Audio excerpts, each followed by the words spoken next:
Halo, hi guys, selamat kembali. So, hari ini adalah satu hari pelancaran untuk Mercedes C-Class terbaru, iaitu generasi ke-5 W206 yang menggantikan W205 yang sangat-sangat popular dekat Malaysia ni. So, sekarang saya berada dekat area sekitar Mercedes-Benz Universe, area Damansara Utama tak silap saya, Desa City Park. Dan ini adalah satu video vlog sebab hari ini pelancaran kita belum dapat lagi kereta yang kita boleh test video secara proper, dan saya sangat-sangat excited sebab ini adalah satu model yang sangat-sangat popular dekat negara kita, C-Class, yang bersaing side by side dengan BMW 3 Series ataupun Audi A4 ataupun Volkswagen Arteon yang saya review hari tu, ataupun Volvo S60.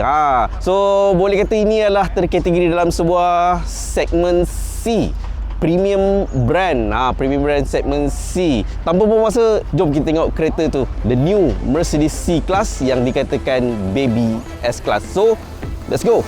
Let's go. Let's go. Biar jalan berliku, takkan ku perlahankan laju, biar kabur mataku. Okay guys, so inilah Mercedes C-Class C200 dan C300 generasi terbaru, iaitu generasi W206 akhirnya sampai juga dekat Malaysia. Bagi korang yang mungkin tak berapa familiar sangat dengan generasi Mercedes ataupun line up Mercedes ni, actually ini adalah Mercedes C-Class generasi yang ke-5 yang menggantikan generasi keempat, iaitu Mercedes C-Class generasi 205, yang mana model tu sangat-sangat popular dekat Malaysia. Kita boleh nampak everywhere dekat atas jalan dekat Malaysia ni. Dia dilancarkan awalnya adalah pada tahun 2014, dan actually untuk versi C-Class ni adalah didatangkan dengan dua variasi, iaitu yang ini bukan AMG line, yang ini adalah Avantgrade C200, dan yang ini adalah C300 versi AMG line. Dia ada sedikit perbezaan daripada segi dia punya trim.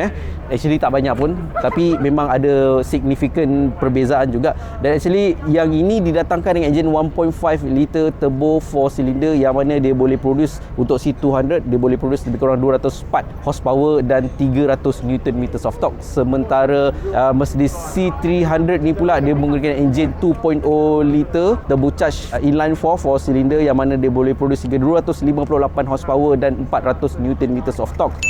Ya, sangat-sangat powerful. 400 Nm of torque tu adalah satu benchmark bagi saya kalau saya nak ukur mana-mana ataupun nak bandingkan mana-mana sports car, kategori sports car. Mana-mana model yang lebih daripada 400 Nm of torque tu bagi saya dah kategori agak powerful, dah lebih daripada normal road. So untuk C300 ni dia dah lebih daripada C200, 400 Nm of torque. Dan daripada segi harga, untuk Mercedes C200 ni adalah didatangkan lebih kurang 288,000 dah tolak pengecualian cukai, dan yang ini adalah 330,000. So kalau kita bandingkan dengan kompetitor lain, iaitu BMW 32i ataupun 33i, of course dia lebih murah, tapi actually yang ini didatangkan dengan unit CBU, dan mungkin bulan Jun nanti dia akan didatangkan dengan CKD. So kenapa C-Class ni digelar untuk generasi baru ni digelar sebagai baby S-Class? Ya, actually C-Class ni adalah terinspirasi design dia daripada segi luar, depan, belakang, tepi daripada S-Class generasi terkini. Ya, sebab tu dipanggil baby S-Class. Pada korang yang mungkin tak berapa familiar tentang line up Mercedes ni, actually Mercedes ni dia ada line up model dia starting daripada A-Class yang bawah sekali, kemudian atas mungkin untuk kategori yang agak agresif adalah C-Class Coupe kan. Kalau A-Class tadi dia ada A-Class Sedan, lepas tu ada CLA, yang ni ada C-Class Coupe, kemudian atas sikit ada E-Class dah more kepada family, dan paling atas sekali abang dia adalah S-Class adalah kategori yang kalau kita lebih selesa untuk duduk kat belakang berbanding kalau kita duduk dekat depan lah sebagai driver. So tanpa membuang masa, jom kita tengok bahagian dalaman dia pula. Let's go. Okey, daripada segi dia punya ruang dalaman dia. Ya, kalau korang tengok Mercedes C-Class ni, dia memang powerful daripada segi dia punya presentation. Once korang masuk je dalam kereta ni, korang tak akan jumpa satu button fizikal pun. Kecuali satu button BlackBerry. Ala-ala BlackBerry dekat tengah-tengah ni kan. Dan semuanya adalah very simple, glamorous, glossiness. Yang mana dia punya infotainment dekat tengah-tengah ni, dia dah berbentuk vertical macam ini, ala-ala tab. So, semua dekat dalam ni, daripada aircon controller. Cuma ada satu button yang kat tengah sini bagi saya agak longgar sedikit lah. Dan daripada segi dia punya instrument panel meter cluster dia dekat sini pun, dia very simple, tapi dia adalah bentuk fully digital, dah tak ada jarum fizikal. Yang mana kebiasaan kereta dia ada hood ataupun tutup kat sini kan, takut silau. So ini dah tak ada.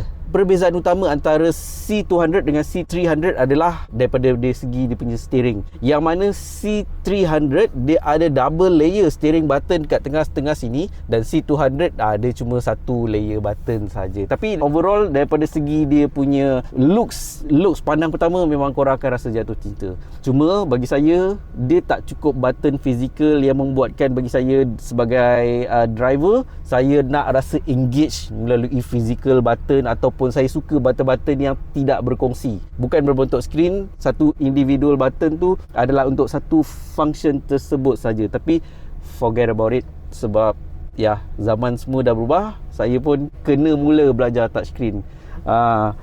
Wow, saya rasa premium dia punya fit finish dia.